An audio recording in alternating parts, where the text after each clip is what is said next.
ഈ ദിവസം ഇതുവരെയുള്ള വാർത്തകളുമായി ലൈവ് at 6 തുടങ്ങുന്നു. തലക്കെട്ടുകൾ നോക്കാം. മുൻ മന്ത്രി VK ഇബ്രാഹിം കുഞ്ഞ് അന്തരിച്ചു. അന്ത്യം കൊച്ചിയിലെ സ്വകാര്യ ആശുപത്രിയിൽ. വിടവാങ്ങിയത് ലീഗിനെ വടക്കൻ കേരളത്തിന് പുറത്തേക്ക് വളർത്തിയ ജനകീയ നേതാവ്.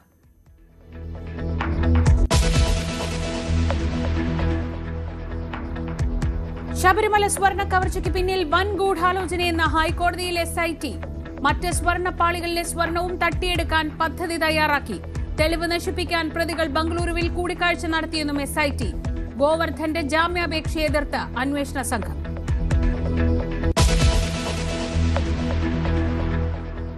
നടൻ വിജയ്ക്ക് CBIയുടെ സമൻസ്. കരൂർ ദുരന്തം അന്വേഷിക്കുന്ന സംഘത്തിന് മുൻപാകെ ഈ മാസം 12-ന് ഹാജരാകണം. ദുരന്തത്തിന് വഴിവെച്ച കാരണങ്ങളടക്കം അന്വേഷണ പരിധിയിൽ.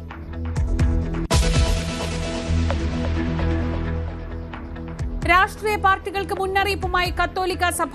ക്രൈസ്തവ സമുദായത്തോടുള്ള അവഗണന നിയമസഭാ തെരഞ്ഞെടുപ്പിൽ പ്രതിഫലിക്കുമെന്ന് സഭാമുഖപത്രത്തിൽ ലേഖനം. JB കോശി കമ്മീഷൻ റിപ്പോർട്ട് നടപ്പാക്കാത്തത് അനീതിയെന്നും വിമർശനം. റിപ്പോർട്ടിന്മേലുള്ള നടപടികൾ അവലോകനം ചെയ്ത മുഖ്യമന്ത്രി.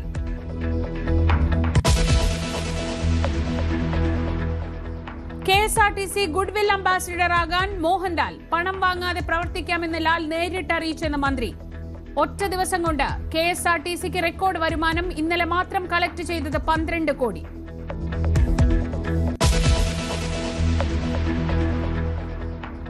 പരാമർശങ്ങൾ വിവാദമായപ്പോൾ മാധ്യമങ്ങളെ പഴിച്ച ശ്രീലേഖ. മാധ്യമപ്രവർത്തകർ കുത്തിത്തിരിപ്പ് നടത്തുന്നുവെന്ന് BJP കൌൺസിലർ. പ്രതികരണം BJPക്കുള്ളിൽ അസംതൃപ്തി രൂക്ഷമാകുന്നതിനിടെ.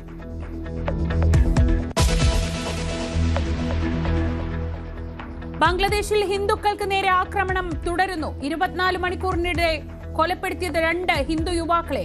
40-കാരിയായ ഹിന്ദു യുവതി കൂട്ടബലാത്സംഗത്തിനിരയായി.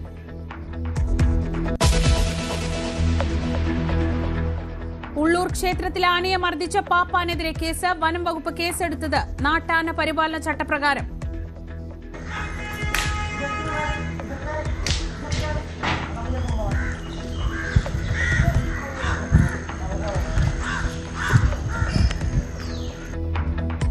കാർത്തികേയനെ ക്രൂരമായി മർദ്ദിക്കുന്ന ദൃശ്യങ്ങൾ പുറത്തുവന്നത് ഇന്നലെ.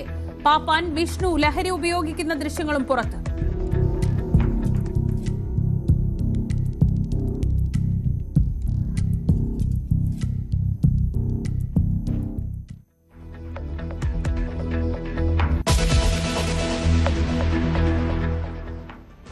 വിശദമായ വാർത്തകൾ നോക്കാം. മുൻ മന്ത്രിയും മുസ്ലിം ലീഗിന്റെ സമുന്നതനായ നേതാവുമായ VK ഇബ്രാഹിം കുഞ്ഞ് അന്തരിച്ചു. കൊച്ചിയിലെ സ്വകാര്യ ആശുപത്രിയിലായിരുന്നു അന്ത്യം. 73 വയസ്സായിരുന്നു. ദീർഘനാളായി അർബുദബാധയെ തുടർന്ന് ചികിത്സയിലായിരുന്നു. ഉമ്മൻചാണ്ടി മന്ത്രിസഭയിൽ പൊതുമരാമത്ത് മന്ത്രിയായിരുന്നു. 2005-ൽ വ്യവസായ വകുപ്പും കൈകാര്യം ചെയ്തു. നവമി ദിനേശ് വിവരങ്ങളുമായി. നവമി, മുസ്ലിം ലീഗിനെ സംബന്ധിച്ച് വടക്കൻ കേരളത്തിന് പുറത്ത് പാർട്ടി വളർത്തുന്നതിൽ ഏറ്റവും പ്രധാനപ്പെട്ട പങ്കുവഹിച്ച ഏറ്റവും ജനകീയനായൊരു നേതാവാണ് വിടവാങ്ങുന്നത്. ഇപ്പോൾ അദ്ദേഹത്തിന്റെ മൃതദേഹം എവിടെയാണുള്ളത്? എങ്ങനെയൊക്കെയാണ് പൊതുദർശനം അടക്കം ക്രമീകരിച്ചിരിക്കുന്നത്?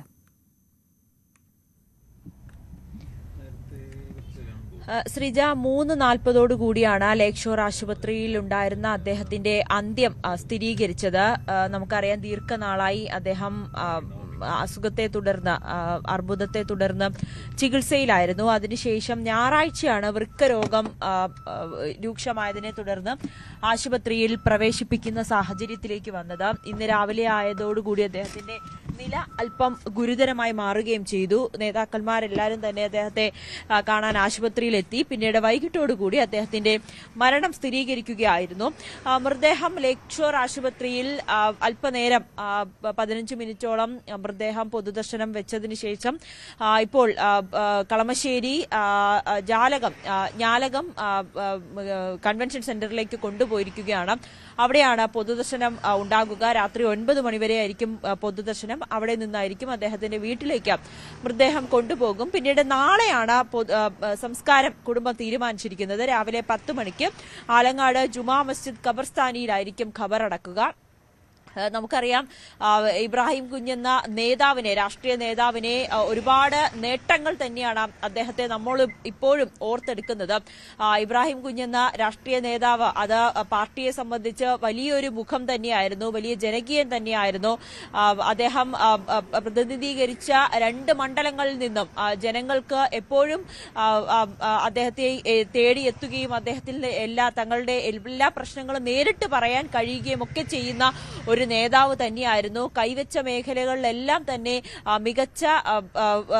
മികച്ച വിജയം കൈവരിക്കുകയും ഒക്കെ ചെയ്തിരുന്നു. അദ്ദേഹത്തിന് നിരവധി അവാർഡുകളും സ്വന്തമാക്കുകയും ഒക്കെ ചെയ്തിരുന്നു. അങ്ങനെ വലിയൊരു നേതാവിനെ തന്നെയാണ് ഇതോടുകൂടി നഷ്ടമാകുന്നത്. മലബാറിൽ വേരൂന്നിയ മുസ്ലിം ലീഗിനെ മധ്യകേരളത്തിലേക്ക് പടർത്താൻ ഓടി നടന്ന് പ്രവർത്തിച്ച ഒരു വ്യക്തി കൂടിയാണ് ഇബ്രാഹിം കുഞ്ഞ്. അദ്ദേഹത്തിന്റെ രാഷ്ട്രീയ ജീവിതത്തിലേക്ക് നോക്കിയാൽ 2001-ൽ 12,000-ലേറെ വോട്ടിന്റെ ഭൂരിപക്ഷത്തിലായിരുന്നു ആദ്യ വിജയം. MLA ആയി തിരഞ്ഞെടുക്കപ്പെട്ട ആദ്യ ടേമിലെ അവസാന ഒരു വർഷം അപ്രതീക്ഷിതമായി മന്ത്രിയായി എന്നുള്ളൊരു പ്രത്യേകത കൂടിയുണ്ട്. നമുക്കറിയാം PK കുഞ്ഞാലിക്കുട്ടി ഒരു വിവാദത്തിൽപ്പെടുകയും അതുമായി ബന്ധപ്പെട്ട് അദ്ദേഹം രാജിവെക്കുകയും ഒക്കെ ചെയ്തിരുന്നു. അതിനുശേഷം ഒരു വർഷം മന്ത്രിയായി ആകാനുള്ളൊരു ഭാഗ്യം അദ്ദേഹത്തിന്, അപ്രതീക്ഷിതമായിട്ടുള്ള ഒരു ഭാഗ്യം അദ്ദേഹത്തെ തേടിയെത്തുകയും ചെയ്തിരുന്നു. പിന്നീട് 2006-ൽ ഭൂരിപക്ഷം ഉയർത്തി വീണ്ടും മട്ടാഞ്ചേരിയിൽ നിന്നും നിയമസഭയിലേക്ക് പ്രതിനിധീകരിച്ചു. മട്ടാഞ്ചേരിയെ പ്രതിനിധീകരിച്ച അവസാന MLA കൂടിയായിരുന്നു ഇബ്രാഹിം കുഞ്ഞ്. അതോടൊപ്പം തന്നെ കളമശ്ശേരി രൂപീകരിച്ചതിന് പിന്നാലെ ആദ്യം MLA ആയൊരു വ്യക്തി കൂടിയാണ് ഇബ്രാഹിം കുഞ്ഞ്. അങ്ങനെ ഒരു പ്രത്യേകത കൂടി അദ്ദേഹത്തിന്റെ ഈ രാഷ്ട്രീയ ജീവിതത്തിൽ രേഖപ്പെടുത്താനുണ്ട്. 2011 മുതൽ 2016 വരെ ഉമ്മൻചാണ്ടി മന്ത്രിസഭയിൽ പൊതുമരാമത്ത് മന്ത്രിയായി പ്രവർത്തിക്കുവാനും അവസരം അദ്ദേഹത്തെ തേടിയെത്തി. പതിറ്റാണ്ടുകൾ പഴക്കമുള്ള പൊതുമരാമത്ത് മാനുവൽ പരിഷ്കരണവും നിർമ്മാണ പ്രവർത്തികൾ സുഗമമായി നടത്താനുള്ള ഈ ടെൻഡറുകളും ഈ പേയ്മെന്റുകളും നടപ്പാക്കിയതുമെല്ലാം അദ്ദേഹത്തിന്റെ കാലഘട്ടത്തിലായിരുന്നു. അദ്ദേഹത്തിന്റെ ആ ഒരു സമയത്ത് പൊതുമരാമത്ത് മന്ത്രിയായിരുന്ന സമയത്ത് തന്നെ ഒരുപാട് നേട്ടങ്ങൾ അദ്ദേഹത്തെ തേടിയെത്തുകയും ചെയ്തു. പ്രത്യേകിച്ച് കളമശ്ശേരി അടക്കമുള്ള പ്രദേശങ്ങളിൽ വ്യവസായ മേഖലകളെ മാലിന്യ നിർമ്മാർജ്ജനത്തിന് വിദഗ്ധരുടെ ഒരു സംഘം രൂപീകരിക്കുകയും ഒക്കെ ചെയ്തത് അദ്ദേഹമായിരുന്നു. പിന്നീട് കളമശ്ശേരിയിലെ national university of advance legal studies സ്ഥിതി ചെയ്യുന്ന 10 ഏക്കറോളം ഭൂമി കിൻഫ്രയിൽ നിന്നും സൗജന്യമായി ഏറ്റെടുത്ത് നൽകുവാനും ഇബ്രാഹിം കുഞ്ഞിന് സാധിച്ചു എന്നുള്ളത് വലിയൊരു നേട്ടമായി ഇപ്പോഴും നമ്മൾ ഉയർത്തിക്കാട്ടുന്നുണ്ട്. ഒപ്പം 400 ദിവസത്തിനുള്ളിൽ കേരളത്തിൽ 400 പാലങ്ങൾ നിർമ്മിക്കുക എന്ന വെല്ലുവിളി മറ്റാരും ഏറ്റെടുത്തില്ല. പക്ഷെ അത് ഏറ്റെടുത്തത് ഇബ്രാഹിം കുഞ്ഞെന്ന മന്ത്രിയായിരുന്നു. പക്ഷെ അതിന് തൊട്ടു പിന്നാലെ തന്നെ നമുക്കറിയാം കുപ്രസിദ്ധമായിട്ടുള്ള പാലാരിവട്ടം പാലം അഴിമതി, അതുമായി ബന്ധപ്പെട്ട അദ്ദേഹത്തിന് രാഷ്ട്രീയ ജീവിതത്തിൽ വലിയൊരു കളങ്കം പോലും ഉണ്ടായി എന്നുള്ളത് പിന്നീടാണ് അദ്ദേഹം ആ രാഷ്ട്രീയത്തിൽ നിന്നൊക്കെ, സജീവ രാഷ്ട്രീയത്തിൽ നിന്നും പിന്മാറുകയും പിന്നീട് നിയമസഭാ തെരഞ്ഞെടുപ്പിലൊക്കെ അദ്ദേഹം തോൽവി ഏറ്റുവാങ്ങുകയും ഒക്കെ ചെയ്തിരുന്നു. അതിന് പിന്നാലെയാണ് അദ്ദേഹത്തിന് ഈ രാഷ്ട്രീയ ജീവിതത്തിൽ നിന്നുമൊക്കെ അല്പം ഒരു ബ്രേക്ക് എടുത്ത് അദ്ദേഹം പയ്യെ പ്രാദേശികമായിട്ടുള്ള തലത്തിൽ മാത്രം സജീവമാകുന്ന ഒരു ഘട്ടത്തിലേക്ക് മാറി. പക്ഷേ അപ്പോഴേക്കും അദ്ദേഹത്തിന്റെ ആരോഗ്യം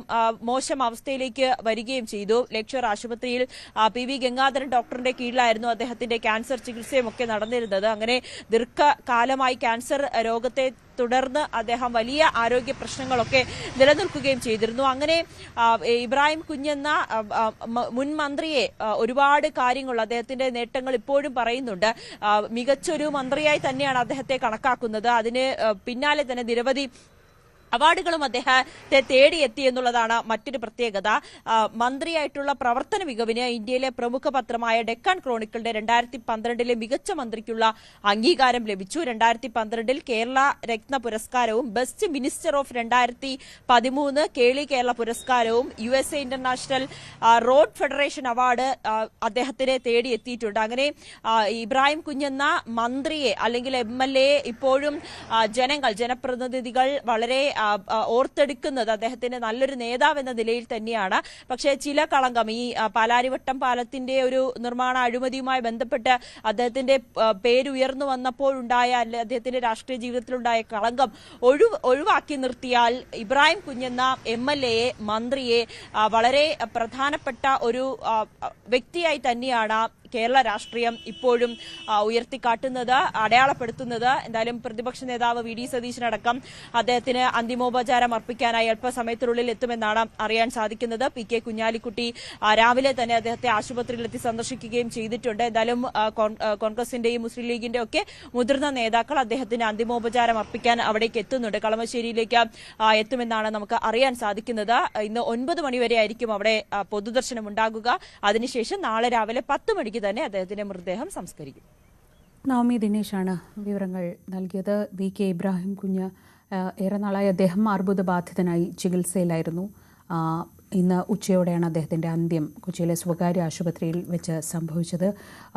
കേരളത്തിൻ്റെ രാഷ്ട്രീയ ചരിത്രത്തിൽ മുസ്ലിം ലീഗിനെ സംബന്ധിച്ച് ഏറ്റവും പ്രധാനപ്പെട്ട ഒരു നേതാവാണ്. കാരണം അതുവരെ വടക്കൻ കേരളത്തിൽ ഒതുങ്ങി നിന്ന മുസ്ലിം ലീഗിനെ അതിനപ്പുറത്തേക്ക് എറണാകുളം ജില്ലയിലൊക്കെ വളരെ ജനകീയമാക്കുന്നതിൽ അദ്ദേഹം വലിയ പങ്ക് വഹിച്ചു. ഒപ്പം ഏത് സമയത്തും നവമി ആ ഒരു കാര്യം കൂടി പറയേണ്ടതുണ്ടെന്ന് തോന്നുന്നു. ഏത് സമയത്തും വിളിച്ചാൽ കിട്ടുന്ന, അല്ലെങ്കിൽ എന്ത് പ്രശ്നവും ചെന്ന് സംസാരിക്കാൻ കഴിയുന്ന ഒരു നേതാവ്. അങ്ങനെ ആ കളമശ്ശേരിയുടെ ശബ്ദം എന്നും നിയമസഭയിൽ ഉയർത്തിക്കാണിക്കുന്നതിൽ അദ്ദേഹം ആ മണ്ഡലം രൂപീകൃതമായപ്പോൾ മുതൽ പ്രധാന പങ്ക് വഹിച്ചിട്ടുണ്ട്. മട്ടാഞ്ചേരി ആയിരിക്കുമ്പോഴാകട്ടെ, മുൻപ് ലീഗ് നേതാക്കൾ ജയിച്ചു വന്ന ഒരു മട്ടാഞ്ചേരി മണ്ഡലം, അവിടെ അദ്ദേഹത്തിന് 2ാം തവണയും ജയിക്കാൻ കഴിഞ്ഞു. അങ്ങനെ ജനങ്ങൾക്ക് ഏറ്റവും അവർക്ക് വിശ്വാസമുള്ള ഒരു നേതാവ് കൂടിയാണ് ലീഗിനെ സംബന്ധിച്ച് വിടവാങ്ങുന്നത്.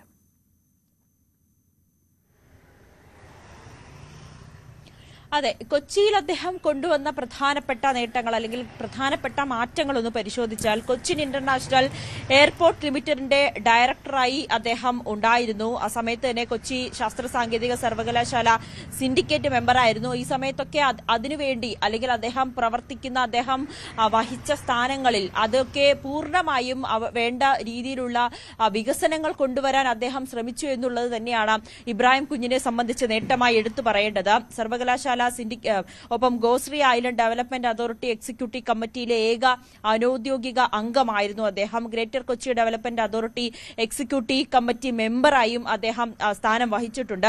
ഒപ്പം ഈ സമയത്തെല്ലാം അദ്ദേഹം വഹിക്കുന്ന ചുമതലകളിലെല്ലാം കൃത്യമായി തന്റെ വീക്ഷണം അല്ലെങ്കിൽ എങ്ങനെ ആ ഒരു മേഖലയിൽ വികസനം കൊണ്ടുവരാൻ കഴിയും, അല്ലെങ്കിൽ ജനങ്ങൾക്ക് ഉപകാരപ്രദമാകുന്ന എന്തൊക്കെ കാര്യങ്ങൾ കൊണ്ടുവരാൻ കഴിയും എന്നതിൽ ആണ് എപ്പോഴും അദ്ദേഹം ഊന്നൽ നൽകിയിരുന്നത്. അതുകൊണ്ട് തന്നെയാണ് ഇബ്രാഹിം കുഞ്ഞെന്ന നേതാവിനെ അല്ലെങ്കിൽ അദ്ദേഹം പ്രതിനിധീകരിക്കുന്ന 2 മണ്ഡലങ്ങളിൽ നിന്നും മികച്ച ഭൂരിപക്ഷത്തിൽ ജയിക്കുവാൻ അദ്ദേഹത്തിന് കഴിഞ്ഞത്. അദ്ദേഹം തന്റെ മണ്ഡലങ്ങളിലും അല്ലെങ്കിൽ സ്വന്തം ജില്ലയിലും വരുത്തിയ വികസനങ്ങൾ തന്നെയാണ് ഇബ്രാഹിം കുഞ്ഞിനെ എപ്പോഴും വേറിട്ട് നിർത്തുന്നത്. ഈ എറണാകുളമായിരുന്നു അദ്ദേഹത്തിന്റെ പ്രധാന പ്രവൃത്തി മണ്ഡലം എങ്കിൽ പോലും ഈ പാണക്കാട് കുടുംബത്തിന്റെ വിശ്വസ്തൻ തന്നെയായിരുന്നു. അതുകൊണ്ട് തന്നെയാണ് പി കെ കുഞ്ഞാലിക്കുട്ടി രാജിവെച്ച് പോകേണ്ട സമയത്ത് പോലും ഈ എറണാകുളത്ത് മാത്രം പ്രവർത്തിച്ചു വന്ന ഇബ്രാഹിം കുഞ്ഞെന്ന ഒരു നേതാവിനെ, MSFിലൂടെയാണ് അദ്ദേഹം രാഷ്ട്രീയത്തിലേക്ക് വരുന്നത്, ആ ഒരു നേതാവിനെ ആ സ്ഥാനം വിശ്വസിച്ച് ഏൽപ്പിച്ചത് അല്ലെങ്കിൽ അദ്ദേഹത്തെ വീണ്ടും രാഷ്ട്രീയത്തിലേക്ക് കൂടുതൽ പിന്തുണ നൽകി കൈപിടിച്ചുയർത്തിയത് ആ പാണക്കാട് കുടുംബമാണ്. അത് അദ്ദേഹത്തിലുള്ള വിശ്വാസം കൊണ്ട് തന്നെയാണ്. അത് അദ്ദേഹം അവസാന കാലഘട്ടത്തിൽ പോലും ആ വിശ്വാസ്യത പുലർത്താൻ അല്ലെങ്കിൽ അദ്ദേഹത്തിന് ഏൽപ്പിച്ച ദൗത്യം കൃത്യമായി തന്നെ പൂർത്തിയാക്കാൻ അദ്ദേഹം ശ്രമിച്ചു എന്നത് തന്നെയാണ് ഇബ്രാഹിം കുഞ്ഞെന്ന നേതാവിനെ ഓർത്തെടുക്കുന്നതും രാഷ്ട്രീയ കേരളം. പിന്നീട് നമ്മൾ നേരത്തെ സൂചിപ്പിച്ചതുപോലെ തന്നെ ഒരു അഴിമതി കേസുമായി ബന്ധപ്പെട്ട് അദ്ദേഹത്തിന്റെ പേര് ഉയർന്നു വന്നപ്പോൾ പോലും വലിയ ചർച്ചകളും വലിയ വിവാദങ്ങളും ഒക്കെ ആയിരുന്നു. അപ്പോഴും ഇബ്രാഹിം കുഞ്ഞെന്ന നേതാവ് ഇതുവരെ ചെയ്തു വെച്ച അല്ലെങ്കിൽ അദ്ദേഹത്തിൻ്റെതായിട്ടുള്ള കയ്യൊപ്പുകൾ അപ്പോഴും ബാക്കിയായിരുന്നു. എന്തായാലും ഇബ്രാഹിം കുഞ്ഞെന്ന നേതാവ് വിടവാങ്ങുമ്പോൾ അത് രാഷ്ട്രീയത്തിൽ തന്നെ വലിയ ഒരു വിടവ് തന്നെയാണ്. രാഷ്ട്രീയത്തിൽ നിന്നൊക്കെ അദ്ദേഹം അല്പം മാറി നിന്നെങ്കിൽ പോലും സ്വന്തം മണ്ഡലത്തിലും അല്ലെങ്കിൽ ജില്ലയിലും ഒക്കെ കരുത്തനായി തന്നെ അല്ലെങ്കിൽ എല്ലാ കാര്യങ്ങളിലും കൃത്യമായി ഇടപെടുന്ന നിയമോപദേശം നൽകുന്ന ഒരു വ്യക്തിയായും അവസാന കാലഘട്ടത്തിൽ പോലും അദ്ദേഹം നിന്നു.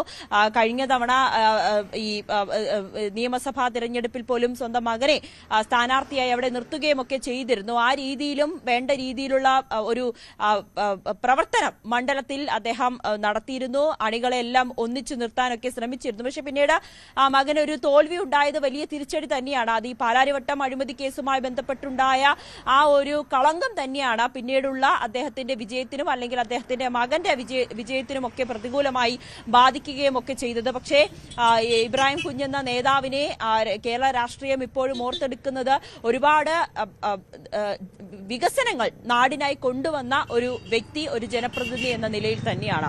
ശ്രീജ. ശരി, നവമി ദിനേശാണ് വിവരങ്ങൾ നൽകിയത്. സൗമ്യനായ രാഷ്ട്രീയ നേതാവും പ്രഗത്ഭനായ ഭരണാധികാരിയുമായിരുന്നു ഇബ്രാഹിം കുഞ്ഞെന്ന് KPCC പ്രസിഡന്റ് സണ്ണി ജോസഫ് അനുസ്മരിച്ചു. ശ്രീ VK ഇബ്രാഹിം കുഞ്ഞ് വളരെ പ്രമുഖനായിട്ടുള്ള ഒരു രാഷ്ട്രീയ നേതാവും പ്രഗത്ഭനായ ഒരു ഭരണാധികാരിയുമായിരുന്നു. അദ്ദേഹം 2011 ഉമ്മൻചാണ്ടി മന്ത്രിസഭയിൽ പൊതുമരാമത്ത് വകുപ്പ് മന്ത്രിയായിരിക്കുമ്പോഴാണ് ഞാൻ ആദ്യമായിട്ട് നിയമസഭാംഗമാകുന്നത്. അന്നുവരെ പേരാവൂർ നിയോജക മണ്ഡലത്തിലെ റോഡുകൾ പൊട്ടിപ്പൊളിഞ്ഞ് കുണ്ടും കുഴിയുമായിട്ട് ഗതാഗത യോഗ്യമല്ലാത്ത ദയനീയ അവസ്ഥയിലായിരുന്നു. അതിന് പരിഹാരമുണ്ടാക്കാൻ അദ്ദേഹത്തോട് അഭ്യർത്ഥന നടത്തി. അത് അദ്ദേഹം വളരെ ശ്രദ്ധാപൂർവം പരിശോധിച്ച് പരിഗണിച്ച് പരിഹരിച്ചു എന്നുള്ളതാണ് ഒരു യാഥാർത്ഥ്യം. വളരെ സൗമ്യതയുള്ള ഒരു രാഷ്ട്രീയ നേതാവ്. വളരെ വിനയത്തോടെയാണ് അദ്ദേഹം നിയമസഭയിലാണെങ്കിലും അദ്ദേഹത്തിൻ്റെ മന്ത്രി ഓഫീസിലാണെങ്കിലും മറ്റ് പൊതുപരിപാടികളിലാണെങ്കിലും എല്ലാവരോടും പെരുമാറിയിട്ടുള്ളത്. വളരെ വ്യക്തിപരമായ സൗഹൃദം അദ്ദേഹവും ഞാനും തമ്മിൽ ഈ കാരണങ്ങൾ കൊണ്ട് തന്നെ നാടിൻ്റെ എൻ്റെ നിയോജകമണ്ഡലത്തിൻ്റെ വികസനത്തിന് വേണ്ടി വളരെ സഹായകരമായ നിലപാട് സ്വീകരിച്ച പൊതുമരാമത്ത് വകുപ്പ് മന്ത്രി എന്ന നിലയിൽ അദ്ദേഹവുമായിട്ടുള്ള വലിയൊരു സ്നേഹബന്ധം സൂക്ഷിക്കാൻ എനിക്ക് സാധിച്ചു. അദ്ദേഹത്തിൻ്റെ വേർപാട് വലിയ വേദനയാണ് ഉണ്ടാക്കിയിട്ടുള്ളത്. മറ്റു വാർത്തകൾ നോക്കാം. ശബരിമല സ്വർണ്ണ കവർച്ചയിൽ നടന്നത് വൻ ഗൂഢാലോചനയെന്ന് ഹൈക്കോടതിയിൽ SIT. സ്വർണ്ണ കവർച്ച സംഘടിത കുറ്റകൃത്യമെന്നും ഗോവർദ്ധന്റെ ജാമ്യാപേക്ഷയെ എതിർത്ത് SIT കോടതിയിൽ അറിയിച്ചു. മറ്റ് സ്വർണ്ണപ്പാളികളിലെ സ്വർണം കൂടി തട്ടിയെടുക്കാൻ പ്രതികൾ പദ്ധതി തയ്യാറാക്കി. സ്വർണ്ണ കവർച്ച ഹൈക്കോടതിയുടെ പരിഗണനയിലിരിക്കെ 3 പ്രതികളും ബംഗളൂരുവിൽ കൂടിക്കാഴ്ച നടത്തിയത് തെളിവുകൾ നശിപ്പിക്കാനാണെന്നും SIT കോടതിയിൽ അറിയിച്ചു. ആജ്ഞ രവീന്ദ്രൻ വിവരങ്ങളുമായി. ആജ്ഞ, സുപ്രധാനമായ വിവരങ്ങളാണ് ഇന്നിപ്പോൾ SIT കോടതിയിൽ അറിയിച്ചിട്ടുള്ളത്. ഈ കേസ് അന്വേഷണത്തിൽ എത്രത്തോളം നിർണായകമാണ് ഈ വിവരങ്ങൾ?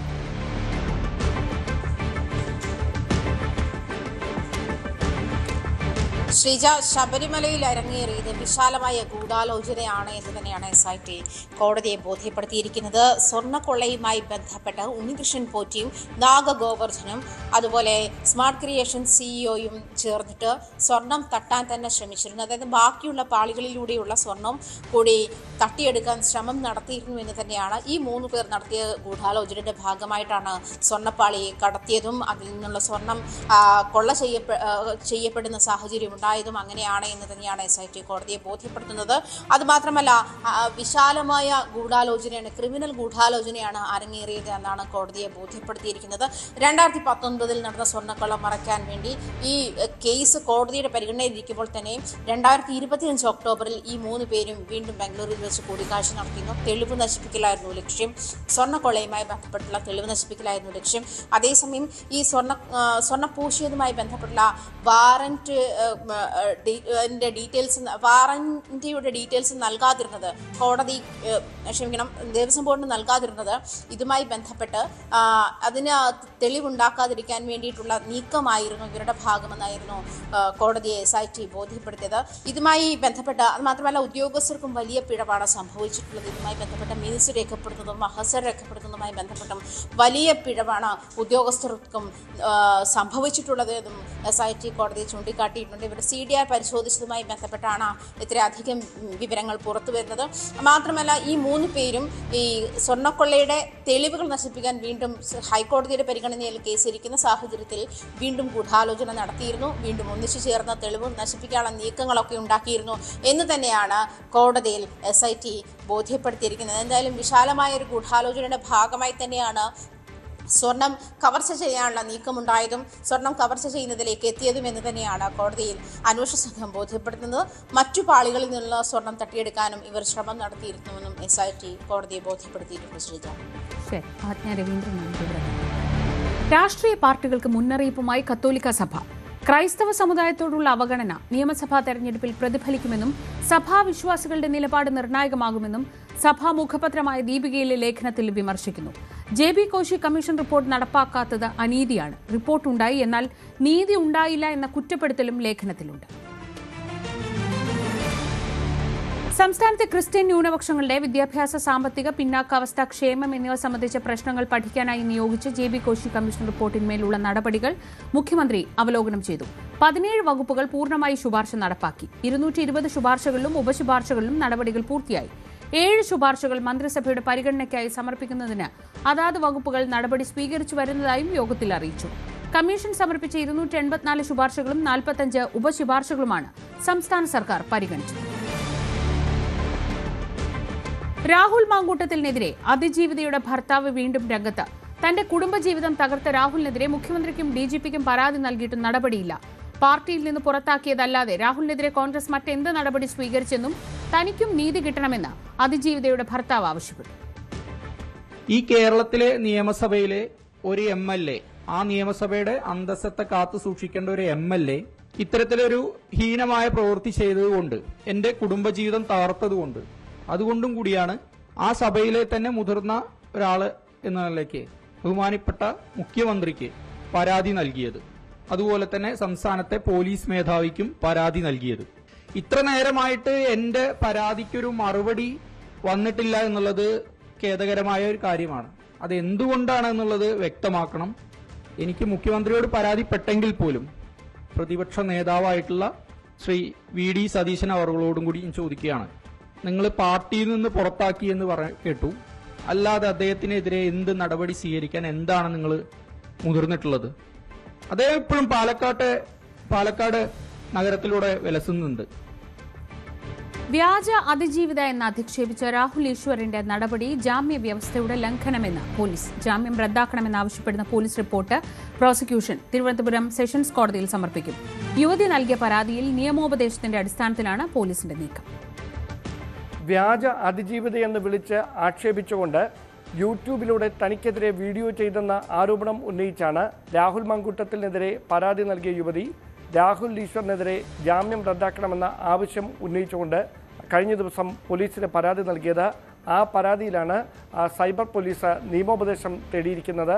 പ്രധാനമായി ഈ കേസുമായി ബന്ധപ്പെട്ട ആദ്യഘട്ട നടപടികൾ നടന്ന തിരുവനന്തപുരം ജില്ലാ സെഷൻസ് കോടതിയിലാണ് പോലീസിന്റെ റിപ്പോർട്ട് പ്രോസിക്യൂഷൻ ഫയൽ ചെയ്തിരിക്കുന്നത്. അതിൽ കൃത്യമായി ജാമ്യം റദ്ദാക്കണമെന്ന ആവശ്യമാണ് പോലീസ് മുമ്പോട്ട് വച്ചിരിക്കുന്നത് എന്നാണ് വിവരം.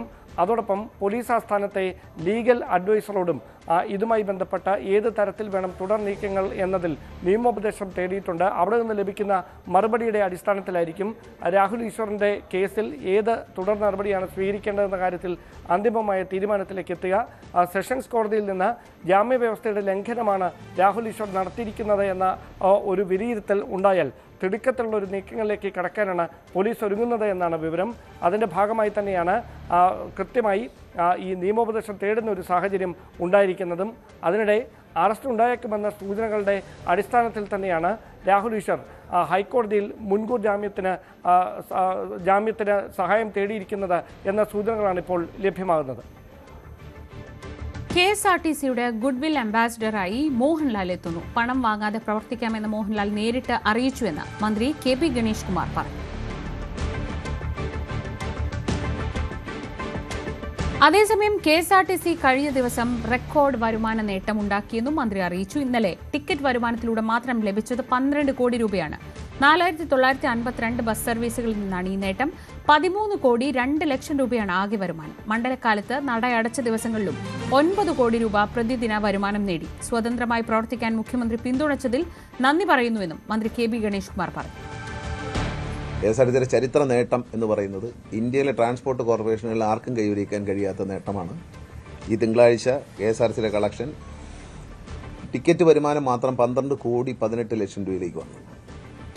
മറ്റ് വരുമാനങ്ങൾ അങ്ങനെ കടയുടെ വാടക, മറ്റ് പെട്രോൾ പമ്പിൻ്റെ പൈസ എല്ലാം കൂടി ചേർത്ത് കഴിഞ്ഞാൽ 13 കോടി 2 ലക്ഷം രൂപ നമുക്ക് വരുമാനം വർദ്ധിച്ചിരിക്കുകയാണ്. KSRTC ജീവനക്കാരുടെയും അതുപോലെ തന്നെ നാട്ടുകാരുടെയും മാധ്യമപ്രവർത്തകരുടെയും സോഷ്യൽ മീഡിയ, ദൃശ്യമാധ്യമങ്ങൾ, ഇവരുടെ എല്ലാവരുടെയും കൂട്ടായ ഒരു സഹകരണമാണ് ഈ വിജയത്തിൻ്റെ രഹസ്യം എന്ന് ഞാൻ പറയും. സംസ്ഥാന സർക്കാരിൻ്റെ ഏറ്റവും മികച്ച നേട്ടമായി നിങ്ങളിതിനെ അംഗീകരിക്കണം. 5502 വണ്ടികളാണ്, ഏതാണ്ട് 1000 വണ്ടി കുറഞ്ഞു, അതിലധികം വണ്ടികൾ കുറഞ്ഞു.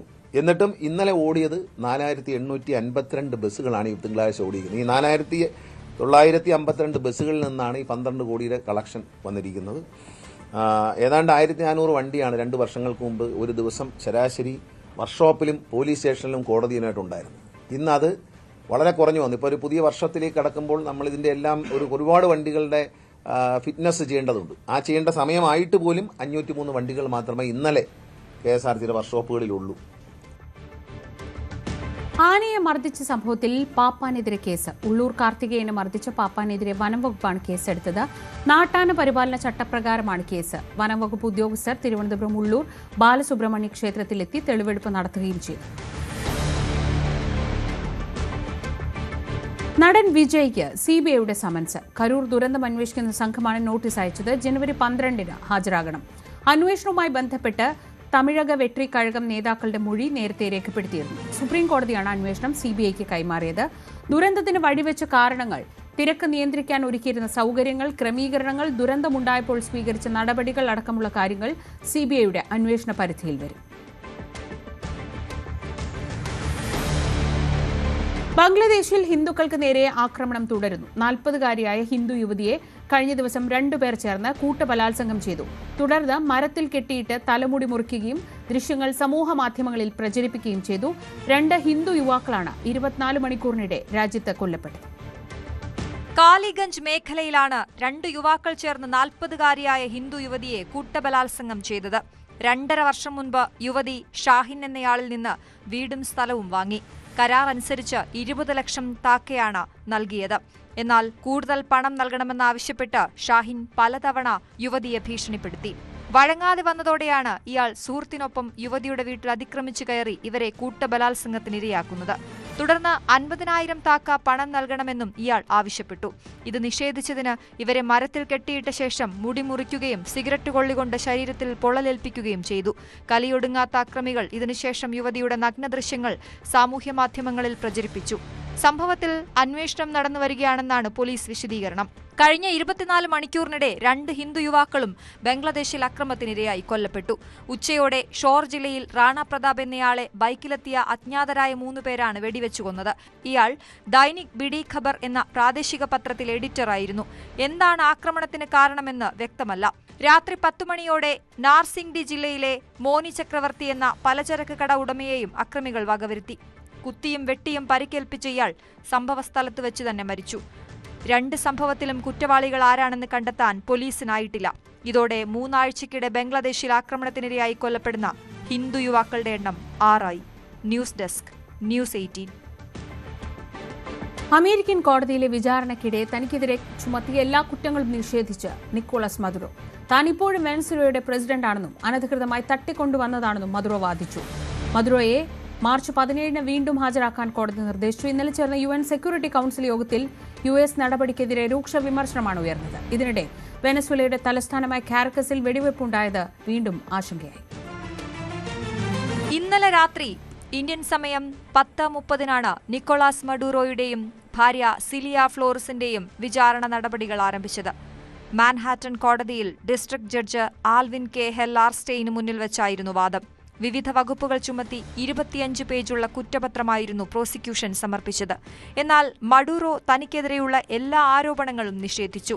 താൻ ഒരു കുറ്റവും ചെയ്തിട്ടില്ലെന്നും തന്നെ അനധികൃതമായി തട്ടിക്കൊണ്ടുവന്നതാണെന്നും മഡൂറോ പറഞ്ഞു. താൻ ഇപ്പോഴും വെനസ്വേലയുടെ പ്രസിഡന്റ് തന്നെയാണെന്നും വാദിച്ചു. ഇനി മാർച്ച് 17-നാകും കേസിൽ തുടർ വിചാരണ ആരംഭിക്കുക. അതേസമയം UN സെക്യൂരിറ്റി കൌൺസിൽ യോഗത്തിൽ US നടപടിക്കെതിരെ കടുത്ത വിമർശനമാണ് ഉയർന്നത്. Brazil, China, Colombia, Cuba, Mexico, Russia, ദക്ഷിണാഫ്രിക്ക എന്നീ രാജ്യങ്ങൾ US ആക്രമണത്തെ അപലപിച്ചു.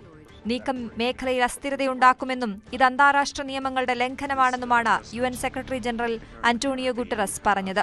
എന്നാൽ വിമർശനങ്ങൾ പാടെ തള്ളിക്കളഞ്ഞ US പ്രതിനിധി മൈക്ക് വാൾട്സ് ജനാധിപത്യപരമായി തെരഞ്ഞെടുക്കപ്പെട്ട പ്രതിനിധികൾക്ക് നൽകുന്ന അതേ പരിഗണന ഒരു മയക്കുമരുന്ന് കടത്തുകാരന് നൽകുന്ന UN എന്ത് തരം സംഘടനയാണെന്ന് ചോദിക്കുകയും ചെയ്തു.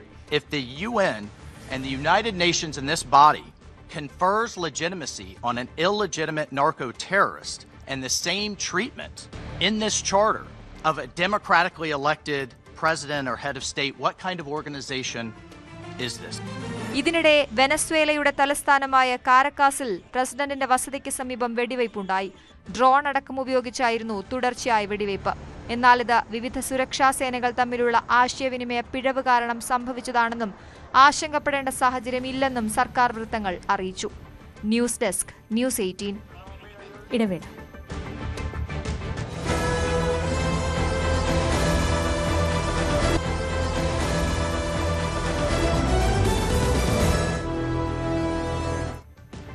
നിയമസഭാ തെരഞ്ഞെടുപ്പിൽ ചെങ്ങന്നൂർ തിരിച്ചുപിടിക്കാൻ ഉമ്മൻചാണ്ടിയുടെ മകൾ മറിയ ഉമ്മനെ കളത്തിലിറക്കാൻ കോൺഗ്രസ്. ഉമ്മൻചാണ്ടിയുടെ മകൾ സ്ഥാനാർത്ഥിയാകുന്നത് സംസ്ഥാനത്താകെ ഗുണം ചെയ്യുമെന്നാണ് പാർട്ടി വിലയിരുത്തൽ. കോൺഗ്രസ് നേതൃത്വത്തിൽ ഇക്കാര്യത്തിൽ ചർച്ചകൾ തുടരുകയാണ്.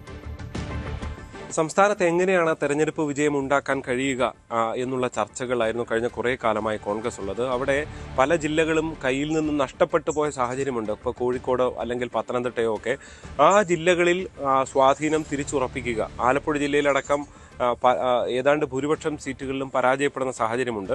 അവിടെയാണ് പരമ്പരാഗതമായി കോൺഗ്രസിനൊപ്പം ഉണ്ടായിരുന്ന സീറ്റുകൾ എങ്ങനെ തിരിച്ചു പിടിക്കാമെന്ന ചർച്ച നടക്കുന്നത്. അവിടെയാണ് ചെങ്ങന്നൂരിൽ ഡോക്ടർ മറിയ ഉമ്മൻ്റെ പേര്, ഉമ്മൻചാണ്ടിയുടെ മകൾ മറിയ ഉമ്മൻ്റെ പേര് കോൺഗ്രസിൻ്റെ സജീവ ചർച്ചകളിലേക്ക് എത്തുന്നതെന്നാണ് നമുക്ക് ലഭ്യമാകുന്ന വിവരം. മറിയയെ സ്ഥാനാർത്ഥിയാക്കിയാൽ പ്രത്യേകിച്ച് സാമുദായികമായി ഓർത്തഡോക്സ് സഭയ്ക്ക് വലിയ ബലമുള്ള സ്ഥലമാണ് ചെങ്ങന്നൂർ. ആ വോട്ടുകളടക്കം പരമാവധി സമാഹരിച്ച് മുന്നോട്ട് കൊണ്ടുപോകാൻ കഴിയും.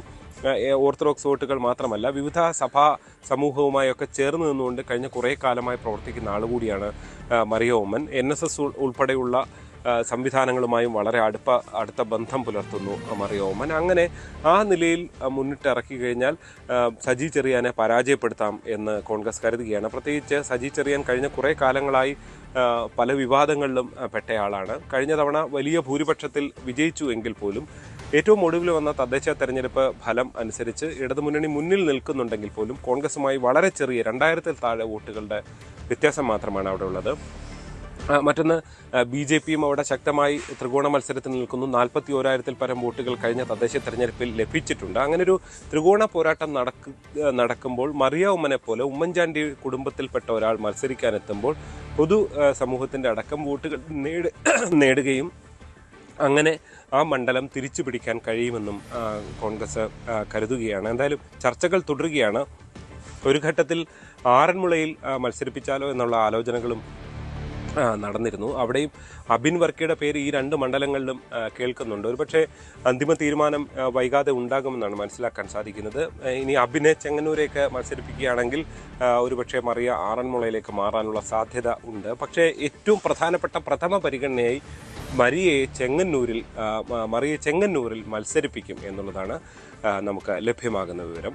മറ്റൊന്നുള്ളത് ചാണ്ടി ഉമ്മൻ പുതുപ്പള്ളിയിൽ തന്നെ തുടരും. അച്ചു ഉമ്മൻ ഈ തെരഞ്ഞെടുപ്പിൽ മത്സരരംഗത്തുണ്ടാകില്ല എന്നും നമുക്ക് വിവരം ലഭിക്കുന്നുണ്ട്.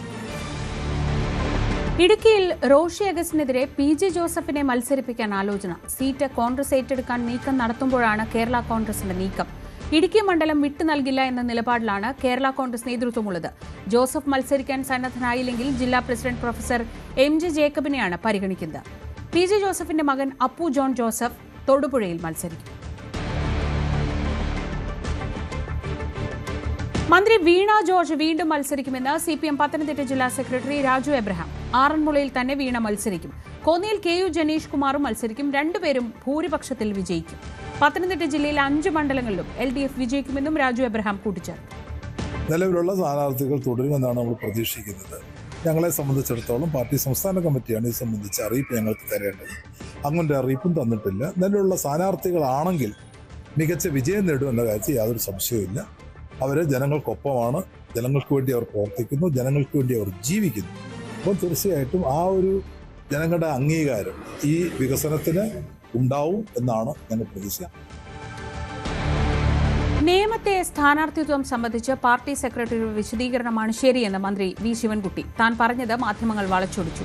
BJPയുടെ അക്കൗണ്ട് നേരത്തെ ക്ലോസ് ചെയ്തതാണെന്നും ഏത് രാഷ്ട്രീയ സാഹചര്യം മാറിയാലും അതിന് തുറക്കില്ലെന്നും വി ശിവൻകുട്ടി പറഞ്ഞു.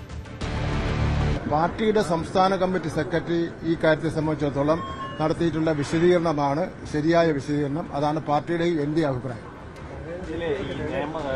പഞ്ചായത്ത് കോർപ്പറേഷൻ തെരഞ്ഞെടുപ്പിന് ശേഷമുള്ള രാഷ്ട്രീയ സാഹചര്യത്തിൽ അവിടെ ഒരു വിജയസാധ്യത കുറവാണ് എന്നുള്ള ഒരു ആശങ്കയുണ്ട്. വിജയം തോൽവിയുടെ പ്രശ്നം അല്ലല്ലോ നമ്മളിപ്പോൾ ചർച്ച ചെയ്തുകൊണ്ടിരിക്കുന്നത്.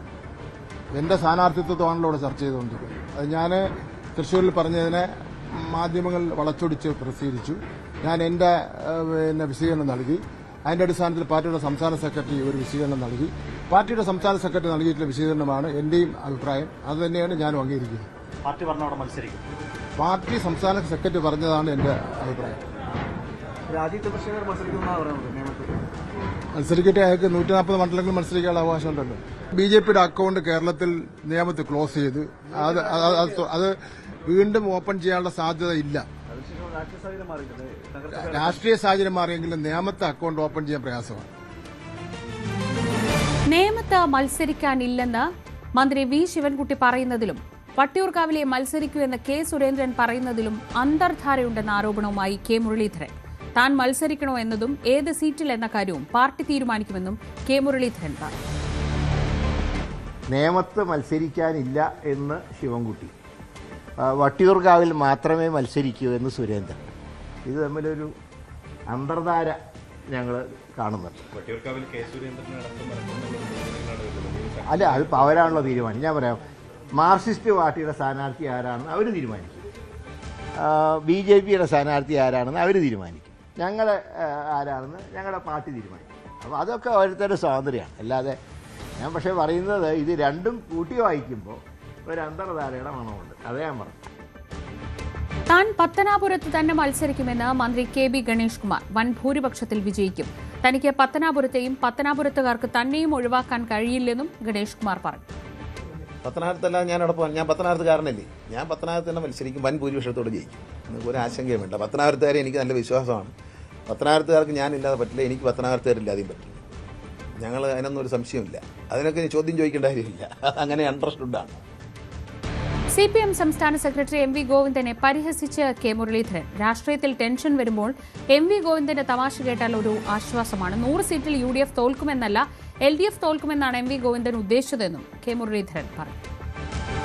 ഗോവിന്ദൻ മാഷ് ഞാൻ പറഞ്ഞില്ല, ഗോവിന്ദൻ മാഷ് ഇടയ്ക്കിടയ്ക്ക് തമാശ പറയുന്നതാണ്. നമുക്ക് ഈ രാഷ്ട്രീയത്തിലെ ടെൻഷൻ വരുമ്പോൾ ഗോവിന്ദൻ മാഷ് 2-3 ഡയലോഗുകൾ കേട്ടാൽ നമുക്ക് നല്ലൊരു സുഖമാണ്, ഒന്ന് മനസ്സ് പറഞ്ഞിരിക്കാൻ. ഇപ്പോൾ അങ്ങനത്തെയാണ്. കാരണം 100 സീറ്റിൽ പൊട്ടെന്ന് പറഞ്ഞ് UDF അല്ല, LDF പൊട്ടെന്നാണ് അദ്ദേഹം പറഞ്ഞത്.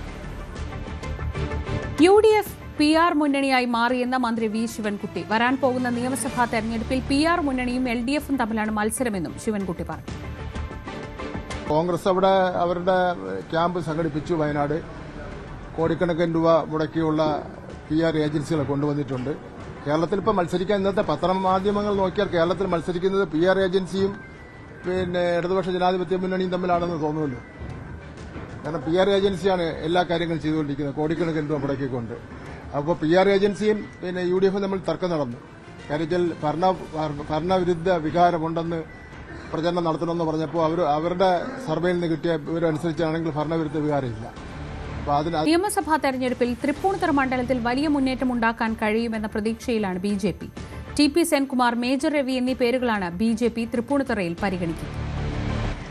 തൃപ്പൂണിത്തുറയിൽ ഇക്കുറി വാശിയേറിയ പോരാട്ടത്തിന് തന്നെയാകും കളമൊരുങ്ങുക. കാരണം BJP ആ രീതിയിലുള്ള നീക്കങ്ങളിലേക്ക് വളരെ തുടക്കത്തിലെ തന്നെ മാറിയിട്ടുണ്ട്. പ്രത്യേകിച്ച് നിഷ്പക്ഷമായി കുറെയെങ്കിലും ചിന്തിക്കുന്ന വോട്ടർമാർ ഉള്ള ഒരിടം കൂടിയാണ് തൃപ്പൂണിത്തുറ എന്ന് പറയുന്നത്. അപ്പോൾ അവരുടെ കൂടി ഒരു വോട്ട് ഉറപ്പാക്കാൻ കഴിയുന്ന രീതിയിലേക്ക് സ്ഥാനാർത്ഥി നിർണയം നടത്തുക എന്നതാണ് ലക്ഷ്യമിടുന്നത്. പ്രധാനമായും തന്നെ ആ രീതിയിലുള്ള ചർച്ചകളിലേക്ക് BJP മാറിയിട്ടുണ്ട്. മുൻ DGP ആയിരുന്ന സംസ്ഥാന പോലീസ് മേധാവിയായിരുന്ന TP സെൻകുമാർ, അതോടൊപ്പം തന്നെയാണ് മേജർ രവിയുടെ പേര് കാരണം അതോടൊപ്പം തന്നെ മുൻ സൈനിക ഉദ്യോഗസ്ഥനുമായ മേജർ രവിയുടെ പേര് കൂടെ ഇതിലേക്ക് വരികയും ചെയ്യുന്നുണ്ട്. ഏതായാലും ഈ 2 പേരുകൾക്കും വലിയ രീതിയിലുള്ളൊരു സ്വീകാര്യത മണ്ഡലത്തിൽ ഉണ്ടാകുമെന്നത് തന്നെയാണ്. അപ്പോൾ ഇവരിൽ ആരിലേക്കാണ് ചർച്ചകൾ നീങ്ങുന്നത് എന്നത് മാത്രമാണ് ഇനി അറിയേണ്ടത്. TP സെൻകുമാറിൻ്റെ പേര് ഇതിനു മുൻപും പലവട്ടം ചർച്ചകൾ വന്നതാണ്. പക്ഷേ അദ്ദേഹം അപ്പോഴൊന്നും ഈ സ്ഥാനാർത്ഥിത്വത്തിലേക്ക് അത്തരം കാര്യങ്ങളിലേക്കൊന്നും വഴങ്ങിയിരുന്നില്ല. TP സെൻകുമാർ എന്ന് പറയുന്നത് തന്നെ സർവീസിലിരുന്നു കൊണ്ട് തന്നെ അന്ന് ഈ സർക്കാരിനെതിരെ ഒരു വലിയ നീക്കം നടത്തുകയും അതിൽ വിജയം കൈവരിക്കുകയും എല്ലാം തന്നെ നടത്തിയ ഒരാളാണ്. അങ്ങനെ ഒരു പോരാട്ടത്തിൻ്റെ അതിജീവനത്തിൻ്റെ ഒരു കാര്യം കൂടി TP സെൻകുമാറിനൊപ്പം BJP ഉയർത്തി കാണിക്കുന്നുണ്ട്. അദ്ദേഹത്തിന് ആ രീതിയിലുള്ളൊരു സ്വീകാര്യത ലഭിക്കും എന്നത് പറയുന്നു. നിഷ്പക്ഷ വോട്ടർമാരെ ഉറപ്പിക്കാൻ കഴിയുമെന്ന ഒരു ചർച്ചകൾ അദ്ദേഹത്തിൻ്റെ പേരിലുണ്ട്.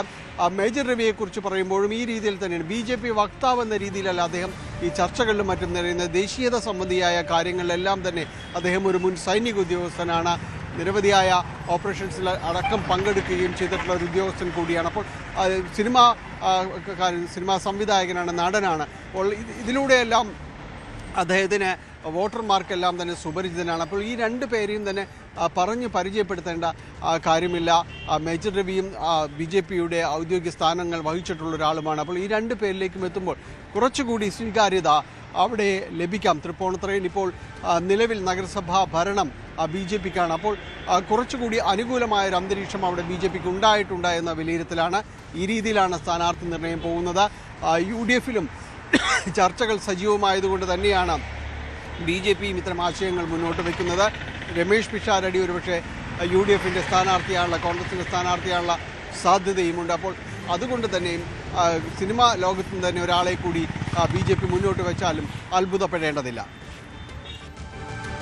ആർ ശ്രീലേഖയുടെ പിണക്കത്തിന് പിന്നിൽ നിയമസഭാ തെരഞ്ഞെടുപ്പിൽ വട്ടിയൂർക്കാവ് മണ്ഡലവും ലഭിക്കില്ലെന്ന് തിരിച്ചറിവെന്ന സൂചന. മേയർ പദവി ലഭിക്കാത്തത് തന്നെ ശ്രീലേഖയെ അതൃപ്തിയിലാക്കിയിരുന്നു. ഇതിനിടെ കെ സുരേന്ദ്രൻ വട്ടിയൂർക്കാവിൽ മത്സരിക്കാൻ എത്തുന്നു എന്ന റിപ്പോർട്ടുകളാണ് ശ്രീലേഖയെ ചൊടിപ്പിച്ചത്. അതേസമയം വാർത്ത റിപ്പോർട്ട് ചെയ്ത മാധ്യമങ്ങൾ കുത്തിത്തിരിപ്പിന് ശ്രമിക്കുന്നുവെന്നാണ് ശ്രീലേഖയുടെ വിമർശനം. മേയറാക്കാമെന്ന ഉറപ്പിലാണ് BJPക്ക് വേണ്ടി ശാസ്തമംഗലം വാർഡിൽ മത്സരിച്ചതെന്നാണ് ശ്രീലേഖ കഴിഞ്ഞ ദിവസം മാധ്യമങ്ങളോട് പറഞ്ഞത്. എന്നാൽ അതുണ്ടായില്ല. തന്നെക്കാൾ മികച്ച ആളുകളെ കിട്ടിയപ്പോൾ പാർട്ടി മേയറാക്കിയതാകാമെന്നും അവർ പറഞ്ഞു. ഏതായാലും ശ്രീലേഖ കടുത്ത അതൃപ്തിയിൽ തന്നെയാണ്. അത് മേയറാകാത്തതിൽ മാത്രമല്ല, അവർ മേയർ പദവി ആഗ്രഹിച്ചിരുന്നുവെന്ന് വ്യക്തമാണ്. പക്ഷേ VV രാജേഷിനെ മേയറാക്കാനാണ് BJP കേന്ദ്ര നേതൃത്വം തീരുമാനമെടുത്തത്. സംസ്ഥാന നേതൃത്വത്തിന്റെ വലിയൊരു ഭാഗവും രാജേഷിന് വേണ്ടി രംഗത്ത് വരികയായിരുന്നു. അതോടുകൂടിയാണ് ശ്രീലേഖ പാർട്ടി നടപടിയിൽ കടുത്ത അതൃപ്തി രേഖപ്പെടുത്തി രംഗത്ത് വന്നത്. ഇന്ന് പക്ഷേ അവർ പൂർണ്ണമായും ഈ ആരോപണങ്ങൾ തള്ളിക്കൊണ്ട് മാധ്യമങ്ങൾക്കെതിരെ തിരിഞ്ഞിരിക്കുകയാണ്. മാധ്യമങ്ങൾക്ക് കുത്തിത്തിരിപ്പ്, ചില മാപ്രകൾക്ക് കുത്തിത്തിരിപ്പെന്നാണ് ശ്രീലേഖയുടെ ആരോപണം. ഈ മേയർ പദവി നഷ്ടമായത് മാത്രമല്ല, അവരെ ഇങ്ങനെ ഈ പ്രതികരണങ്ങൾക്ക് അവരെ പ്രേരിപ്പിക്കുന്നു എന്ന് വേണം കരുതാൻ. വട്ടിയൂർക്കാവ് നിയമസഭാ മണ്ഡലത്തിലേക്ക് ശ്രീലേഖയെ പരിഗണിക്കുമെന്ന റിപ്പോർട്ടുകളുണ്ടായിരുന്നു. അവരും അത് പ്രതീക്ഷിച്ചിരുന്നു എന്ന് വേണം കരുതാൻ. പക്ഷേ BJP നേതൃത്വം ഇപ്പോൾ വട്ടിയൂർക്കാവിലേക്ക് പരിഗണിക്കുന്നത് മുൻ സംസ്ഥാന അധ്യക്ഷൻ കൂടിയായ കെ സുരേന്ദ്രനെയാണ്. സുരേന്ദ്രനും പാലക്കാട് മത്സരിക്കാൻ സംസ്ഥാന നേതൃത്വം നിർദ്ദേശിക്കുന്നുണ്ടെങ്കിലും സുരേന്ദ്രനും താല്പര്യം വട്ടിയൂർക്കാവ് എന്നാണ് സൂചന. അങ്ങനെ വരുമ്പോൾ വട്ടിയൂർക്കാവിലും മത്സരിക്കാൻ കഴിയാതെ പോകുമെന്ന ആശങ്ക ആ ശ്രീലേഖയ്ക്കുണ്ട്. അതാണ് അവരെ കഴിഞ്ഞ ദിവസം ഈ ഒരു പാർട്ടി വിരുദ്ധ പ്രതികരണത്തിന് അവരെ പ്രേരിപ്പിച്ചത്. എന്നാൽ പാർട്ടി നേതാക്കൾ ഇടപെടുകയും അവർ പാർട്ടിയാണ് വലുത്, പാർട്ടി പറയുന്നത് പോലെ ചെയ്യുമെന്ന നിലപാടൊക്കെ രംഗത്ത് വന്നിരുന്നു. അതിനുശേഷമാണ് പഴി മുഴുവൻ മാധ്യമങ്ങളുടെ മേൽ ചാർത്തിക്കൊണ്ട് കുത്തിത്തിരിപ്പ് മാപ്രകളുണ്ട് എന്ന നിലപാടുമായി മുൻ DGP കൂടിയായ ആർ ശ്രീലേഖ രംഗത്ത് വരുന്നു. CPIക്കെതിരെ ആഞ്ഞടിച്ച് CPM പാലക്കാട് ജില്ലാ സെക്രട്ടേറിയറ്റ് അംഗം S. അജയ്കുമാർ. ബിനോയ് വിശ്വം ഒരു നാലാംകിട രാഷ്ട്രീയക്കാരനെ പോലെയാണ് പെരുമാറുന്നതെന്നാണ് വിമർശനം. തോറ്റാൽ അതിന്റെ പൂർണ്ണ ഉത്തരവാദിത്വം CPMനും, ജയിച്ചാൽ ക്രെഡിറ്റ് മുഴുവൻ CPIക്കുമാണ് എന്നതാണ് അവരുടെ സമീപനം. ഉത്തരം താങ്ങുന്നത് പല്ലിയാണ് എന്ന പല്ലിയുടെ മാനസികാവസ്ഥയാണ് CPIക്കാർക്കുള്ളതെന്നും അജയ്കുമാർ പരിഹസിച്ചു. ദീർഘകാലമായി CPI പോര് നടക്കുന്ന പാലക്കാട് മണ്ണൂരിൽ നടന്ന പൊതുയോഗത്തിലാണ് അജയ്കുമാറിന്റെ വിമർശനം. ഉത്തരം ഇങ്ങനെ അതിൻ്റെ അടി നിൽക്കുമ്പോൾ ഞാൻ ഉണ്ടാവുകൊണ്ടാണ് ഇത് താങ്ങുന്നത്. കേവലം 5% വോട്ട് മാത്രമാണ് ഈ കേരളത്തിൽ നിങ്ങൾക്കുള്ള ഒരു മണ്ഡലത്തിലും ഒറ്റയ്ക്ക് നിന്ന് ജയിക്കാൻ കെൽപ്പുള്ള ഒരു രാഷ്ട്രീയ പ്രസ്ഥാനമല്ല CPI.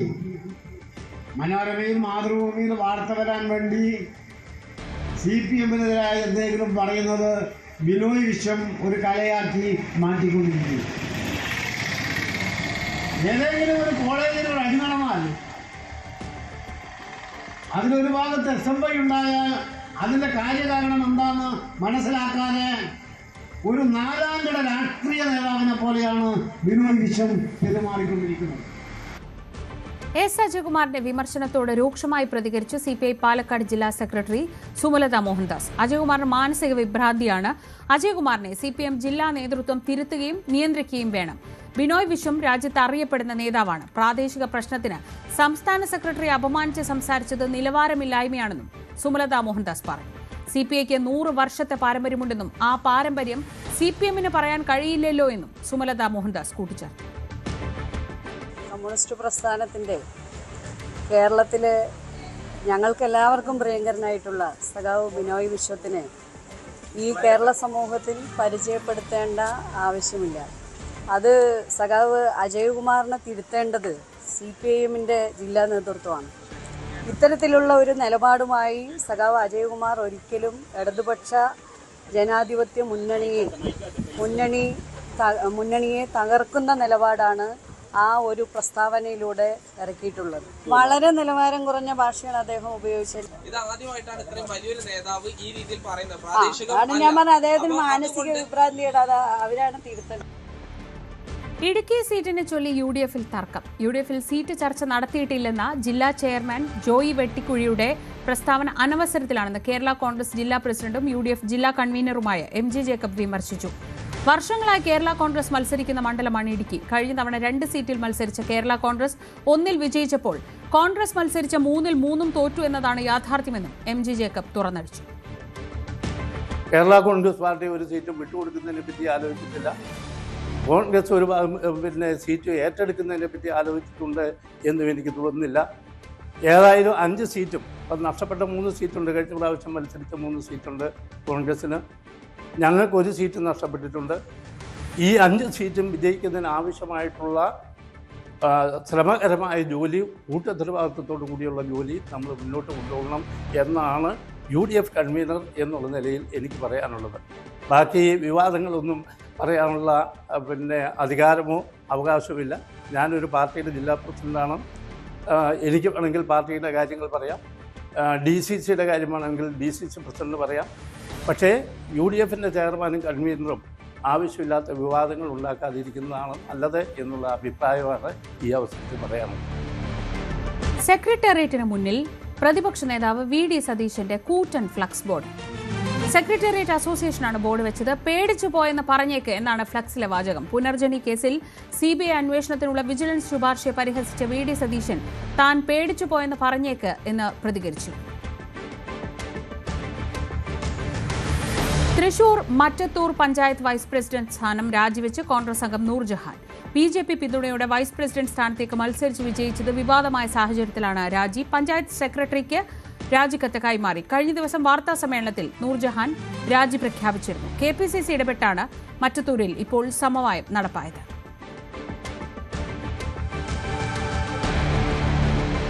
മൂന്ന് മുന്നണികൾക്കും ഏറെ നിർണായകമായ തിരുവനന്തപുരം നഗരസഭയിലെ വിഴിഞ്ഞം വാർഡിൽ ഉപതെരഞ്ഞെടുപ്പിന് ഇനി 6 ദിവസം മാത്രം. വിഴിഞ്ഞം വാർഡ് കൂടി ജയിച്ച് കേവല ഭൂരിപക്ഷത്തിന് വേണ്ട 51 സീറ്റിലെത്താനാണ് BJP ശ്രമം. ഏത് വിധേനയും വാർഡ് നിലനിർത്താൻ LDFും പിടിച്ചെടുക്കാൻ UDFും എല്ലാ അടവും പയറ്റുന്നുണ്ട്. 2 മുന്നണികൾക്കും വിമതശല്യം പ്രശ്നമാണ്. സ്വതന്ത്ര സ്ഥാനാർത്ഥിയായി നാമനിർദ്ദേശ പത്രിക സമർപ്പിച്ചിരുന്ന ജസ്റ്റിൻ ഫ്രാൻസിസ് അപകടത്തിൽപ്പെട്ട് മരിച്ചതോടെയാണ് വിഴിഞ്ഞത്ത് തെരഞ്ഞെടുപ്പ് മാറ്റിവെച്ചത്. എല്ലാ വാർഡുകൾക്കുമൊപ്പം തെരഞ്ഞെടുപ്പ് നടന്നിരുന്നുവെങ്കിൽ 101 വാർഡുകളിൽ 1 മാത്രമായി മാറുമായിരുന്നു വിഴിഞ്ഞവും. പക്ഷേ ഇപ്പോൾ പൊന്നും വിലയുള്ള വാർഡായി വിഴിഞ്ഞം മാറിക്കഴിഞ്ഞു. വിഴിഞ്ഞം കൂടി ജയിക്കാനായാൽ 51 എന്ന മാന്ത്രിക സംഖ്യയിലേക്ക് BJPക്ക് എത്താം. ആത്മവിശ്വാസത്തോടെ 5 വർഷം ഭരിക്കാം. അതുണ്ടാകുമെന്ന ഉറച്ച പ്രതീക്ഷയിലാണ് BJPയുടെ പ്രചരണം. എനിക്ക് പൂർണ്ണ വിശ്വാസമാണ്. വിജയം സുനിശ്ചിതമാണെന്നാണ് എൻ്റെ ഒരു 100% എൻ്റെ വിശ്വാസം. ജനങ്ങൾ ഒരു മാറ്റം ആഗ്രഹിക്കുന്നുണ്ട്. അപ്പോൾ ആ മാറ്റത്തിന് വേണ്ടി എല്ലാവരും താമര ചിഹ്നത്തിൽ വോട്ട് ചെയ്യുമെന്നാണ് എൻ്റെ വിശ്വാസം. BJPക്ക് അനുകൂല ഘടകമെന്ന് വെച്ചാൽ വികസനം എന്ന് പറയുന്നത് ഈ പ്രദേശത്ത് എത്തിയിട്ടില്ല. അപ്പോൾ വികസനം കൊണ്ടുവരും. BJP ഇവിടെ ഞാൻ BJP സ്ഥാനാർത്ഥിയായിട്ട് ഞാൻ ജയിച്ചു പോയാൽ ഇവിടെ നമ്മുടെ വാർഡിൽ വികസനം കൊണ്ടുവരും എന്ന് ജനങ്ങൾക്ക് ബോധ്യമുണ്ട്. അതിന്റെ അടിസ്ഥാനത്തിൽ എല്ലാവരും പാർട്ടിക്ക് വോട്ട് ചെയ്യും എന്നെനിക്ക് വിശ്വാസമുണ്ട്. വെങ്ങാനൂർ വിഴിഞ്ഞം വാർഡുകൾ വിഭജിച്ചാണ് പുതിയ വാർഡ് രൂപീകരിച്ചത്. 2 ഇടതുമുന്നണി ജയിച്ച വാർഡുകൾ. നഗരഭരണം നഷ്ടപ്പെട്ട CPMന് വിഴിഞ്ഞത്ത് വിജയം അനിവാര്യം. തീർച്ചയായും ഇടതുപക്ഷ ജനാധിപത്യ മുന്നണി കഴിഞ്ഞ കാലങ്ങളിൽ നേടിയ വിജയം ഈ വർഷവും ഈ തെരഞ്ഞെടുപ്പിലും ഇടതുപക്ഷ ജനാധിപത്യ മുന്നണിക്ക് ഉണ്ടാകും. അതിനുവേണ്ടി ജനങ്ങൾ തയ്യാറായി നിൽക്കുകയാണ് എന്നാണ് ഈ അവസരത്തിൽ എനിക്ക് പറയാനുള്ളത്. നഗരസഭാ ഭരണമൊക്കെ നഷ്ടപ്പെട്ടിട്ട് ശേഷമാണ് ഈ ഇലക്ഷൻ വരുന്നത്. അപ്പൊ അതുപോലെ ജനങ്ങളെ ബാധിക്കും. അങ്ങനെ ഈ പ്രദേശത്തെ സംബന്ധിച്ചിടത്തോളം അങ്ങനെ ഒരു ചിന്ത ജനങ്ങൾക്കില്ല. ഞാൻ കഴിഞ്ഞ 2000-2005 കാലഘട്ടത്ത് വിഴിഞ്ഞം ഗ്രാമപഞ്ചായത്തിന്റെ വൈസ് പ്രസിഡന്റായി പ്രവർത്തിക്കുകയും ഈ പ്രദേശത്തെ ജനങ്ങളെ എനിക്ക് നേരിട്ടറിയാവുന്നതും എന്നെ നേരിട്ടറിയാവുന്ന ജനങ്ങളുള്ള ഒരു പ്രദേശമാണ്. അവരെ തീർച്ചയായും എനിക്ക് വോട്ട് നൽകി വിജയിപ്പിക്കും എന്നുള്ള ഒരു അവസ്ഥയാണ് ഇപ്പോൾ നിലവിലുള്ളത്. നഗരസഭയിൽ മികച്ച പ്രകടനം കാഴ്ചവെച്ച UDF പ്രതീക്ഷയിലാണ്. കോൺഗ്രസ് ശക്തി കേന്ദ്രങ്ങൾ ഉൾപ്പെടുന്ന വാർഡ് പിടിച്ചെടുക്കുമെന്ന സ്ഥാനാർത്ഥി. പൂർണ്ണമായിട്ടും 100% ആത്മവിശ്വാസത്തോടെയാണ് നിൽക്കുന്നത്. UDF തീർച്ചയായിട്ടും ഈ വാർഡ് തിരിച്ചു പിടിച്ചിരിക്കും എന്നുള്ള 100% ആത്മവിശ്വാസത്തിലാണ് നിൽക്കുന്നത്. ഞാൻ പറഞ്ഞില്ല, ഇതിനകത്ത് മതേതരത്തിന്റെ ഇട്ടില്ലമായ വിഴിഞ്ഞത്ത് വർഗീയ ചേരിക്ക് ശക്തി പകരുന്ന ഒന്നും സംഭവിക്കില്ല എന്നുള്ള 100% വിശ്വാസമുണ്ട്. അതുകൂടാതെ കേരളത്തിൽ കഴിഞ്ഞ 10 വർഷക്കാലമായി ഇടതുപക്ഷ സ്വഭാവം നഷ്ടപ്പെട്ട പിണറായി വിജയന്റെ സർക്കാരിനെതിരെയുള്ള അതിശക്തമായ ഒരു വികാരം വിഴിഞ്ഞത്ത്, കേരളത്തിൽ എന്ന പോലെ വിഴിഞ്ഞത്ത് നിലനിൽക്കുന്നു. അതുകൊണ്ട് തന്നെ 100% കടുത്ത ഇടതുപക്ഷ വിശ്വാസികൾ പോലും കോൺഗ്രസിലേക്ക് അല്ലെങ്കിൽ UDFിലേക്ക് വോട്ട് ചെയ്യുന്ന ഒരു സാഹചര്യമാണുള്ളത്. ഒരു വാർഡിൽ മാത്രം തെരഞ്ഞെടുപ്പ് നടക്കുന്നതിനാൽ 3 മുന്നണികളും സർവ്വശക്തി ഉപയോഗിച്ച് പ്രചരണം നടത്തുകയാണ്. CPMന് മുൻ കൌൺസിലറുടെ വിമത ഭീഷണിയുണ്ട്. യൂത്ത് കോൺഗ്രസ് നേതാവും കേരള കോൺഗ്രസ് ജോസഫ് വിഭാഗത്തിന്റെ സ്ഥാനാർത്ഥിയും UDFന് ഭീഷണി ഉയർത്തുന്നു. News 18 Thiruvananthapuram. KV Sujatha teacher വീണ്ടും അധ്യാപക ജീവിതത്തിലേക്ക്. 5 വർഷത്തെ പടിയിറക്കത്തിന് ശേഷം കാഞ്ഞങ്ങാട് ദുർഗ ഹയർ സെക്കൻഡറി സ്കൂളിലെത്തിയ ടീച്ചർക്ക് സഹപ്രവർത്തകരും വിദ്യാർത്ഥികളും ചേർന്ന് ഹൃദ്യമായ സ്വീകരണം നൽകി. കാഞ്ഞങ്ങാട് നഗരസഭാ അധ്യക്ഷ പദവിയിലെത്തിയതിനെ തുടർന്നാണ് ടീച്ചർ നീണ്ട അവധിയിൽ പ്രവേശിച്ചിരുന്നത്.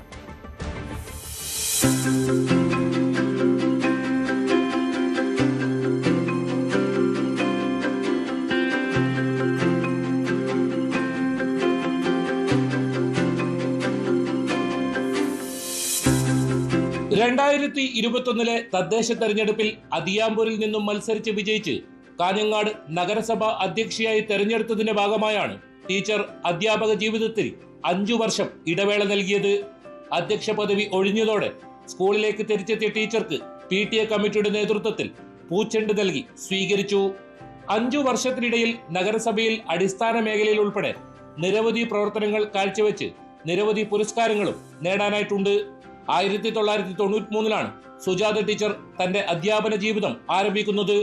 സാമൂഹ്യശാസ്ത്ര അധ്യാപികയായി ടീച്ചർ ആദ്യകാലം പ്രൈമറി വിഭാഗത്തിലും പിന്നീട് ഹൈസ്കൂൾ വിഭാഗത്തിലും പ്രവർത്തിച്ചു.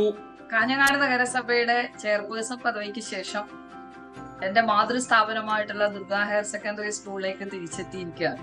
ഞാൻ ഏറ്റവും ആസ്വദിച്ച് ചെയ്ത ഒരു പ്രവൃത്തി എന്നുള്ള രൂപത്തിൽ അധ്യാപനത്തെ അതിന്റെ എല്ലാ മഹത്വത്തോടും കൂടി കാണാനാണ് ആഗ്രഹിക്കുന്നത്. കുട്ടികളും രക്ഷിതാക്കളും ഒക്കെ ഈ സ്ഥാപനത്തെ സംബന്ധിച്ചിടത്തോളം സ്നേഹം മാത്രമാണ് ഞങ്ങൾക്ക് എന്നും അവരിൽ നിന്ന് കിട്ടിയിട്ടുള്ളത്. അവരുടെ ജീവിതവുമായി എല്ലാ തരത്തിലും ബന്ധപ്പെട്ട് നിൽക്കാൻ എല്ലാ സമയത്തും ശ്രദ്ധിച്ചിട്ടുണ്ട്. ചെയർപേഴ്സൺ ആയിരിക്കുമ്പോഴും എൻ്റെ കുട്ടികളായാലും ആ കുട്ടികളുടെ രക്ഷിതാക്കളായാലും ഒക്കെ തന്നെ എനിക്ക് അതിൻ്റെതായിട്ടുള്ള പരിഗണന ഓരോ സമയത്തും തന്നിട്ടുണ്ട്. നിരവധി ശിഷ്യസമ്പത്തുള്ള ടീച്ചർ അധ്യാപക പ്രസ്ഥാനമായ KSTയുടെ ജില്ലാ പ്രസിഡന്റ് സ്ഥാനം വഹിച്ചുകൊണ്ടാണ് വീണ്ടും അധ്യാപക ജീവിതത്തിലേക്ക് തിരിച്ചു വരുന്നത്. അഖിലേന്ത്യാ ജനാധിപത്യ മഹിളാ അസോസിയേഷൻ കാഞ്ഞങ്ങാട് ഏരിയ സെക്രട്ടറി കൂടിയാണ് സുജാത ടീച്ചർ. മുൻ എക്സൈസ് ഓഫീസർ V കുഞ്ഞമ്പുവാണ് ഭർത്താവ്. അശ്വിൻ, അശ്വേത എന്നിവർ മക്കളാണ്. ന്യൂസ് 18 കാസർഗോഡ്. തിരുനെൽവേലി ജില്ലയിലെ കലക്കാട് മേഖലയിൽ കരടി ഭീതി. പ്രദേശത്തെ അമ്പലത്തിലെ CCTVയിലാണ് കരടിയുടെ ദൃശ്യങ്ങൾ പതിഞ്ഞത്.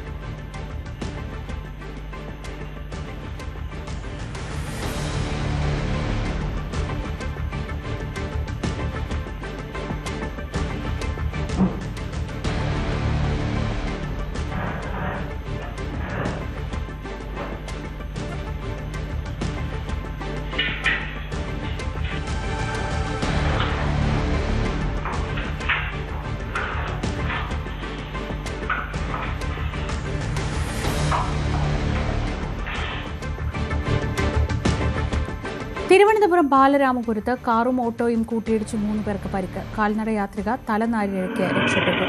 ബൈക്കിനെ മറികടക്കാൻ ശ്രമിക്കുന്നതിനിടെ കാർ നിയന്ത്രണം വിട്ട് പായുകയായിരുന്നു.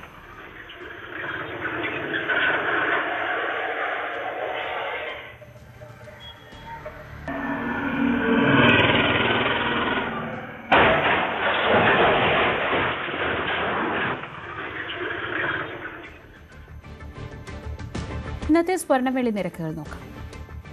കവിത ഗോൾഡ് ആൻഡ് ഡയമണ്ട്സ് ഇന്നത്തെ സ്വർണം വെള്ളി നിരക്കുകൾ നിങ്ങൾക്കായി സമർപ്പിക്കുന്നത് Kavitha gold and diamonds, the versatile jewellery. സ്വർണം 22 കാരറ്റ് ഗ്രാമിന് 12,725 രൂപ, പവന് 1,01,800 രൂപ. സ്വർണം 18 കാരറ്റ് ഗ്രാമിന് 10,565 രൂപ, പവന് 84,520 രൂപ. വെള്ളി ഗ്രാമിന് 255 രൂപ, കിലോഗ്രാമിന് 2,55,000 രൂപ. കവിത ഗോൾഡ് ആൻഡ് ഡയമണ്ട്സ് ഇന്നത്തെ സ്വർണം വെള്ളി നിരക്കുകൾ നിങ്ങൾക്കായി സമർപ്പിച്ചത് Kavitha gold and diamonds, the versatile jewellery. Live at 6 പൂർണ്ണമാകുന്നു. ഇനി പ്രൈം ഡിബേറ്റ് കാണാം.